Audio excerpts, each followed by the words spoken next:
that you're recording and now it is. Okay, now we're recording. Okay, guys, this is part 2. I'm still talking to Catherine. I don't know, part 2. We'll see where we go with this. But Catherine was talking about her son. Catherine is a military veteran. She works with medical devices at a hospital in Fayetteville. Mm-hmm. Okay, and she is the mother of a 26-year-old Yes. son. Autism. 26-year-old son named Joshua, who is an engineer. What kind of engineer? He's a junior electronics for engineering engineer. Okay, so he has an associate degree in engineering. That's what the junior part means. It means that he has an associate degree in engineering. He has an associate degree in engineering. He drives, and he is a person with autism. So she's going to tell us a little bit more about how she did this, how Superwoman Catherine brought it all together. Talk to me, Catherine. Talk to me. Look, the only thing I was super at is using the resources that I had to get to the goals I wanted. That was it. I built his curiosity because mine was there, and because I had to take him with me when I was doing extracurricular activities or trying to learn things or trying to learn about myself. I took him with me, and what it did was built his curiosity. It made him wonder how things work, which is the engineering part. When he was little, he was doing amazing stuff that scared the devil out of me. He was like 2, 3, and 4, and he started taking the toaster oven apart. I mean, to component level. Look, I was in awe, and then, but I'm a single parent. I don't have time. Why are you doing this? And I would take the toaster, put it back together, said, leave it alone. Don't you mess with that toaster anymore. Okay. 2 weeks later, that thing is apart again. And then one time I was trying to figure out why he was doing it. I heard it, clicking. And I peeked around the corner. He was using a butter knife like MacGyver, girl. Butter knife to take that thing apart. And I knew he was going to be something special when he started doing that. But the fearful part of me held him back. And I wish I didn't.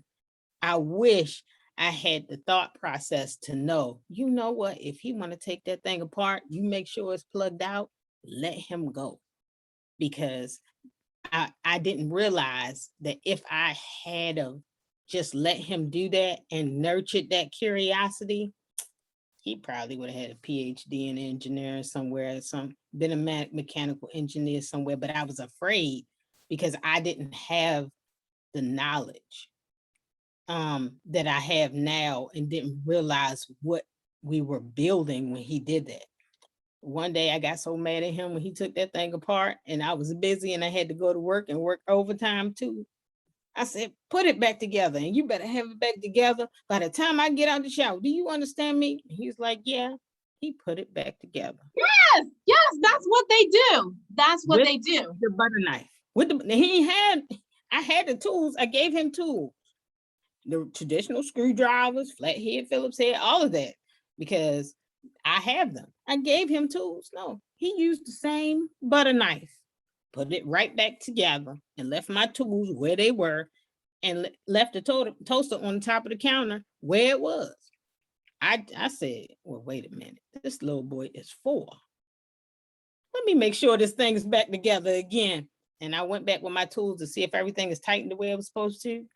It was. The heating element, it's tack welded into place. So I don't know if you realize that it can be difficult to pull this thing apart. He didn't disturb the heating element at all, but it all worked. I swear. I toasted a piece of bread and I was like, I cannot believe this. But guess what? And guess what? You couldn't believe it, and other people probably couldn't believe it. When you went back and said, they're probably like, nah, I don't believe that. You making it up. You making it up. Nobody believes you, especially when you a dark-skinned Black female with kinky hair. You have to be stupid, so you can't make kids that smart. Well, you don't have a PhD. Yeah, I don't have a PhD, so you can't know anything. No. Forget about What's the guy's name at Baltimore? I forget. I always Vivian. Forget about Vivian Thomas, right? Yeah. Forget Yeah. about Vivian Thomas and other Yeah. people who made things without PhDs. One of the Right. things that I think also limits the individuals in the autism community is, guess what? You didn't know that, but imagine being his teacher. Imagine having multiple teachers, or imagine having multiple caregivers who have never experienced that. And they've got Right. 1 hour to teach this kid and teach other kids. So I got 1 hour to get this lesson in, and this kid's getting ready to break a toaster. Well, you know what? Right. That kid cannot learn in my class. That kid needs to go to the doctors. That kid needs meds And to be they sedated, need to to be be calmed punished. down, so he can listen, so he can stop being disruptive. That's a bad kid. Not that's a genius. That's a bad kid. It's really funny when I look, I just found out that Elon Musk, was it Elon Musk? I can't remember if it's Elon Musk. Richard Robertson is dyslexic. That's the first guy to the moon. And Elon Musk is now stating that he's on the, you going to the moon too? I'm dyslexic. I might be going to the moon, but I'm dyslexic. but Rob, Richard Robertson, he's the one that owned Virgin Airlines and Virgin Records and not the moon, out of space, the rocket. And then the second guy is Elon Musk. Elon Musk has just stated that he's on the autistic spectrum. And the thing that I look at for them is they had parents, or they grew up in an environment where they could explore, they could challenge, So if Johnny breaks a toaster oven, is not the only toaster oven mom has, is not the only toaster oven she has to make her breakfast so she can get her energy to go to work. It's just a toaster oven. I can go out and get another one. Exactly. So when you are in that environment where you have more flexibility or more leverage, you can explore and become this genius that so many people professing to be a genius. I mean, there was a time when my ex-husband and I, not so much that we had the resources, but my parents kept giving us the resources to do things so that my sons could grow. So the one thing that my mom did as an educator is we went to museums. We were always at the museums. And my son Jay, you couldn't ease past an exhibit. Like if there was something to read, he read every single word on the plaque in front, right? And if I tried to rush off, I'm holding his hand, he would pull me back, put my finger on it and be like, let's read. So the opportunity to explore, I commend you. I mean, I really honor the fact that you were that mom who, even though you were on a limited income, said, look, you know what? I'm going to work with my son who's exploring. Do you know what I mean? We're going to work through it. And because he loved you and admired you and he had that relationship with you, he's going to respect you and put it back together again. But sometimes we don't, like I said, teachers, whomever, we have time constraints. We have financial limits.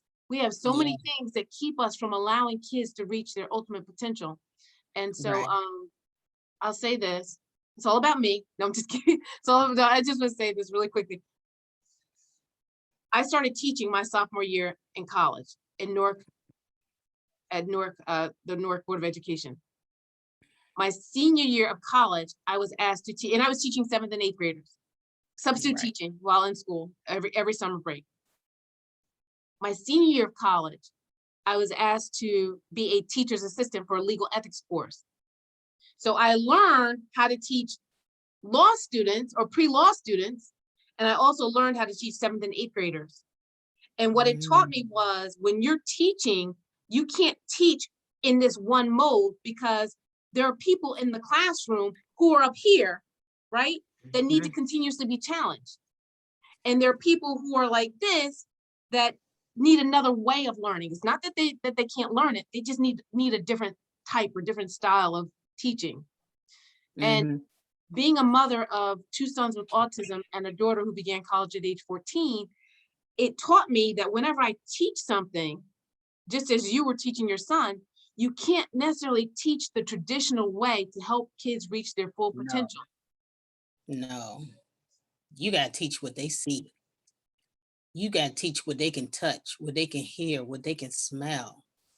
And when you connect with them, all of a sudden, they will trust you to teach them anything. You can teach them about anything. But I wish that I had that background, that teaching background, that understanding that it's bigger than this toaster. I mean, it was bad if he messed up the toaster, but the toaster oven, excuse me. But we had a toaster. It wasn't mine, it was my brother's, but that's not the point. We had a toaster. We had an oven, the regular oven. I don't like to light the whole oven to put 2 pieces of toast in it, but if I knew how far he could go with that kind of understanding, let me tell you something. One of his teachers that he really liked, because she would go back and she would break things down in a way where he could connect to it. And he really liked her. So all of a sudden, because the kids couldn't keep up with him with the reading and the math and stuff like that, they just could not. And so she would have him do extra things. So she put him on the computer. And on the computer, they had a program where he was doing virtual surgery. So he had to read his way through the program. Yes, you see your face? You see your face? Right. He had to read his way through the program to understand how it worked. Then he had to put in the program what he wanted to do. And then he had to tell the program, this is what I want to learn. I want to learn how to do a hip surgery. And then he would do it. Come home after homework finished and say, Mom, let me show you what my teacher, and I can't remember her name, so I don't want to say the wrong name, but let me show you what my teacher showed me at school after I finished my work. He's doing virtual surgery, and you see how your face, see what you did? My jaw was on the floor. I'm like, what? The difference between an educator, somebody who's an educator in their heart, who has it in their spirit, and them going to my son and saying, look, I think you have the potential to do this. Let's try it.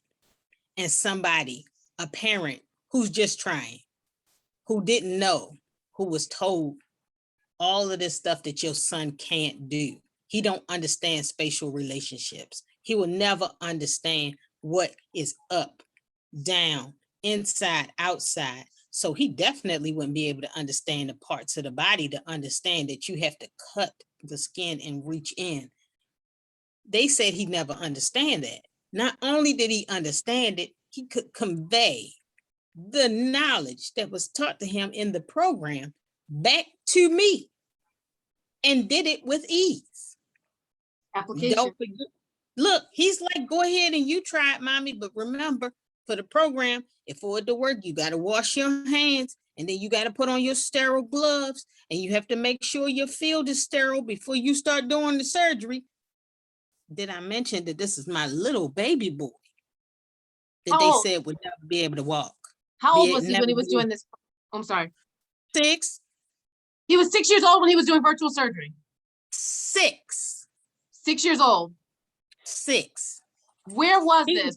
What was the school? I don't care if you don't know the actual name of the teacher. What was the name of the school? It was in Baltimore County. It was in Baltimore County. I don't remember the name of the school, but I think it has changed names since then. But we was in Northeast Baltimore County, between White Marsh and Middle River. And he was in a program, and they put him in there with the regular class, with the regular students. This was not no low-end school. Let me say that too. Wasn't a low-end school. It wasn't a school that was lacking in resources. It wasn't a school that was lacking in funds. He ain't have none of that. He had educators, plus he had assistants that would come and help him with everything. No, everything from physical therapy, speech therapy.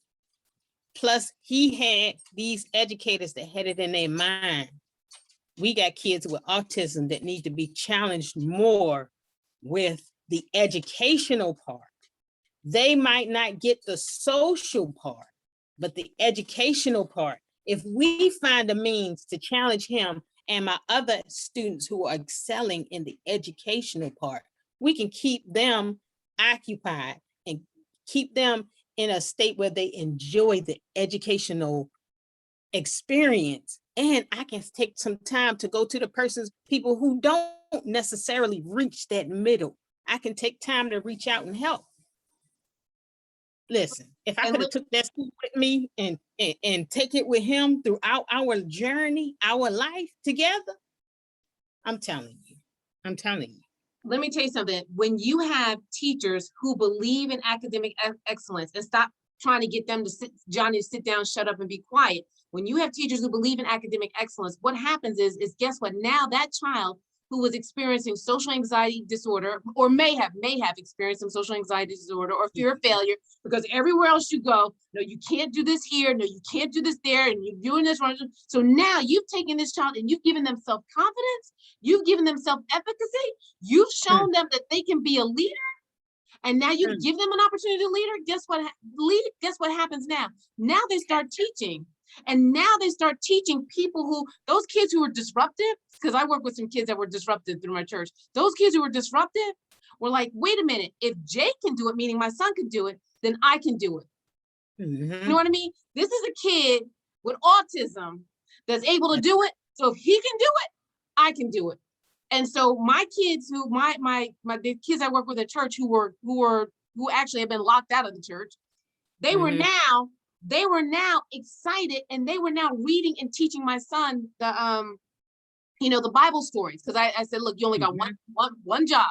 You got to teach Bible stories, and you got to teach, and you got to act them out, like do little plays and stuff like that. So now they're reading it and excelling. One is a mother, she has 4 children, and the other one oversees a daycare center based on what they did with my sons, because they believe all kids are capable. Don't give me any can'ts. Don't tell me what you can't do. Tell me how can you do it? How can you make it a success? So I work with some phenomenal teachers in New York and New Jersey and Philadelphia, or not Philadelphia, Bucks County, Pennsylvania, Philadelphia, who saw what could be done.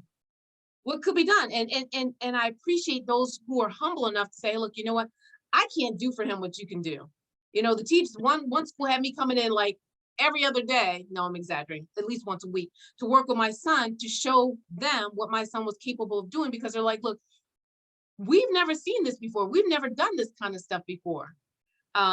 So yeah, when you have people who believe in them, and as you obviously believed in your son and encouraged your son and found the best resources for him to excel, the best teachers, great things can happen. Listen, I didn't find them. I stumbled upon a wonderful mix of teachers from Baltimore City to Baltimore County, and I stumbled onto them. Some of these teachers did not have the resources to divide their attention. So they would create ways that they can help my son excel along with the rest of the kids. My son went to pre-kindergarten. He was not potty trained. He could not do it, but I believed that he could do it. And I had one teacher, I remember her name, Miss Butts. Her name was Miss Butts for real. And boys, a lot of jokes to go along with that name, but not me. She was like, really, my name is Miss Button, but I hate my husband so much, I changed it to Button. You think I'm lying? Her name was Miss Button. Miss Buttons with an S. It's her last name to get away from her abusive husband to Butts and just cut out the O-N and changed it to Butt. But this lady, I'm gonna tell you, she was the first. Like, after all of the stuff that I was trying to do to try to educate my son, and some of it was on accident, but she was the first. And she was like, no, by the time he's done with me, he won't be in pull-ups. No, because my son would do things like he would make a mistake, and pee, and he would change himself right in the middle of the classroom. All kids right there. He would pull out his bag out of his cubby, take his pants off, look, and get undressed from the waist down completely. Shoes, socks, pants, underwear, butt just out in class, whatever. Look, take out a wipe himself and put the pants and put the pull-up back on. Look, turn the right way. I know some men that don't put the pull-ups on the right way. I know grown men that put the pull-ups on their kids backwards. Had the baby's legs all sore because the thing is not facing right. So, and my son did it himself, and she said, no, if he can do that, he can go to the bathroom. So she brought in a timer for cooking. Just the timer, little white thing with a little dial for the timer. And she set it to 1 hour. He's going to the bathroom every hour. And because I can't keep up with the time, I'm going to set it. Every time it go off, Joshua, you need to go to the bathroom. He would get up and go. Look, next thing I know, half the kids was going to the bathroom when the timer went off for real. She was like, okay, we're going to take a bathroom break. Anybody got to go to the bathroom? No. Okay. Everybody who got to go, we're going to get somebody to go to the bathroom. Okay, we're going to take 5 minutes, wash your hands. She made it work. My son, he was doing it and he was fine with it. Took her about 4 weeks. 4. I said, I should have met you when he was 2 because she was on it. And did I mention she had less resources? She had less money to deal with. My son had less resources and less things that were used for his educational purposes, his physical therapy, his speech therapy. And I took him out of that school when they were taking away more of the services because the set of people that they had to help students, like my son, they had to share it between, at first, just 2 schools. And then they changed it to 4 schools. 1 week, same person, and they got to teach 4 times more kids in 4 different locations. So are those students going to be able to take the full advantage of all of those opportunities that may be available to them? No, because you just cut their services. You just set them back. I said, look, if my son ain't going to get these services, I told him, I said, maybe I'm preaching against myself because I'm determined that my son going to have it. I'm determined my son going to do it. If he can't get these services here, I'll move. I will move my behind right out to the county where the services are, and I'll take my son with me. But let's go back when I ain't have the money. I still had my autistic son. I still had to do what I had to do. What options does that parent have? I'll tell you what I used, and they can do what they want to do, and it's free. Hold on. I'm gonna let you tell in the next segment. But as you guys can see, powerful stories from Catherine. And she is giving us enlightenment on how to do what needs to be done to make sure that your child excels with autism. So stay tuned for the next segment. Thanks.